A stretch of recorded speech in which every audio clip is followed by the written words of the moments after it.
If you're interested in playing light gun games on your modern television with your MiSTer, we now have another option. The GUN4IR will soon be natively supported. There is currently an unstable build with support, so if you own the light gun, then head over to the MiSTer FPGA Discord and download the build to try it out. I don't own the light gun, so please let me know your experience. If you don't know what the GUN4IR is, it's a modern light gun system that lets you play on any screen. It works by using IR receivers on the display to track the position of the light gun, similar to how a remote works, but much more accurate. The developers of the light gun claim aim on sight precision. Supporting these modern light gun systems adds convenience because you will be able to use them on any core that supports light guns. R&D M&K has released a new core based on the arcade game T.A.N.K. III. The naming of this game is weird. It's called T.A.N.K in Japan, but released as T.A.N.K. III in North American arcades, so I'll just be calling it T.A.N.K. III from now on. The core is currently in beta status, but you will still get it the next time you update your MiSTer. When it eventually leaves beta status, it will be combined with R&D M&K's 3 SNK TZZ80 arcade core. T.A.N.K. III is a shoot-'em-up arcade game released in 1985 and developed by SNK. You can kind of say that it's a predecessor to Ikari Warriors, because that's where one of its main characters first appeared. Like Ikari Warriors, the game also features rotary joystick controls. These controls consisted of a standard joystick, but the joystick knob was capable of being rotated, which in turn would rotate the firing direction of your character. When you look at the game, you can really see and hear the similarities between it and Ikari Warriors, especially when you use the tank in Ikari Warriors.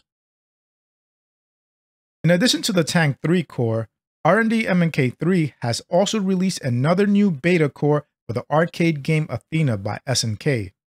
This core will also be merged with the SNK TZZ80 core once it's out of beta. Athena is a platform arcade game by SNK that features certain RPG elements. For example, without some items, you won't be able to progress further in the game. When starting the game, you only have kicks, but as you progress further, you can obtain different weapons and shields and armor. A change in the Game & Watch core was made that will probably make your game list disappear next time you try to load the core. The core name was renamed to the text that you see on screen for the MiSTer.ini file. It's important that you rename your Game & Watch directory to this new name. New installations won't have to do this, but if you've had the core since before this update, then it's most likely you will have to make this change. This is a development that's been available for a while. Developer Wickerwaka has added pixel repetition to MiSTer. This feature has specific use cases and most people won't need it, but can be useful in certain cases. What is pixel repetition? Well, the HDMI chip on the DE10 Nano has the ability to double or quadruple the input data. So the scaler would output a resolution like 1280 by 1440, and when the pixel repetition is enabled, your TV will actually see a resolution of 2560 by 1440. Some use cases for this are, you may have a TV that doesn't support 1920 by 1440 and you really want to use 6x scaling. Or you want to play widescreen games from the Game Boy Advance core or the PlayStation core at 6x scaling. While browsing the MiSTer FPGA Discord, I came across a message about a Dragon's Lair core that's in development by Dent and Z. Currently, the developer has the beginnings of a laser disc player module and some basic messaging features. Since it's so early in development, we cannot expect a core release anytime soon, but it's nice to know the game is being worked on. Dragon's Lair is an arcade game that uses Laserdisc as a storage medium. It featured hand-drawn animation by Don Bluth, a famous animator who also worked for Disney. Since a Laserdisc was used, the animation and image quality were top-notch. Gameplay involves pressing the correct controls at the right time or else a losing animation will play. Null Object has a beta for DonPachi with working sound. Currently, it's only available for Patreon subscribers, but after all the final kicks have been ironed out, a public release will follow. DonPachi is a vertically scrolling bullet hell shooter developed by Cave and released in 1995. The game had a combo system where you can destroy a large group of enemies in a short period of time, therefore increasing the amount of points you accrue.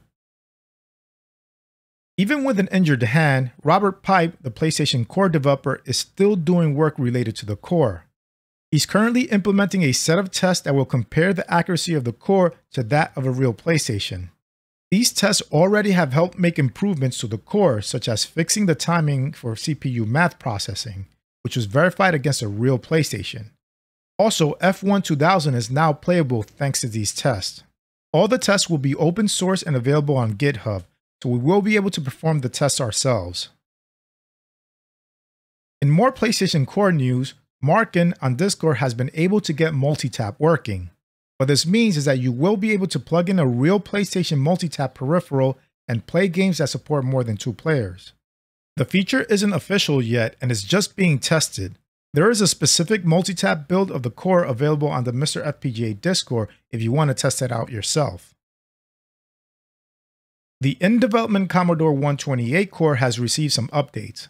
Eric S5, the developer, posted some screenshots showing its progress on the MiSTer FPGA forums.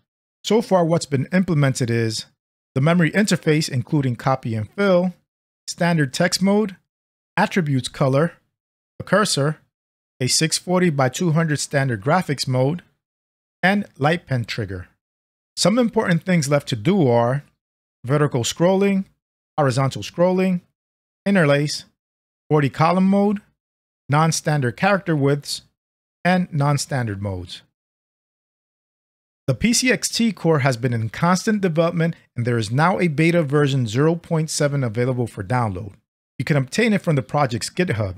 In this latest beta, there is a 4.77 MHz CPU clock with 33% duty cycle thanks to Microcore Labs. The peripheral clock works at half CPU clock. This is done for correct synchronization of the 8253 timer. We can thank Kitsune-san for this update. In this beta, the turbo option has been temporarily disabled. It requires a redesign of the bus interface unit. Even though this core is still in beta status and needs more development, there are still some games that work well on it and at the right speed.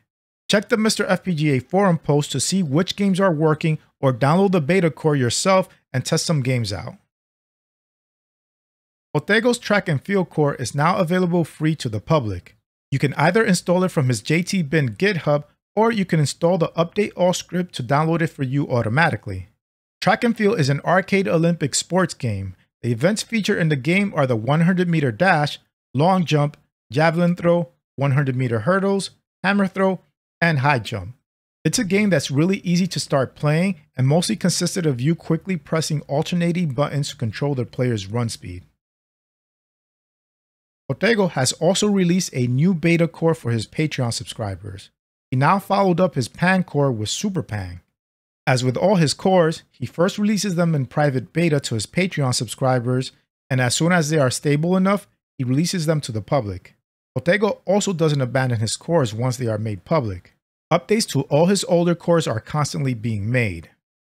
Super Pang, also known as Super Buster Bros, is a second game in the Pang series. The basic gameplay of the game is pretty much the same as the original, but in this game, you now have 2 modes of play, a panic mode and tour mode. In panic mode, there is only one level layout and you are constantly barraged with balloons coming at you. There is no interruption between levels, so you have no time to rest.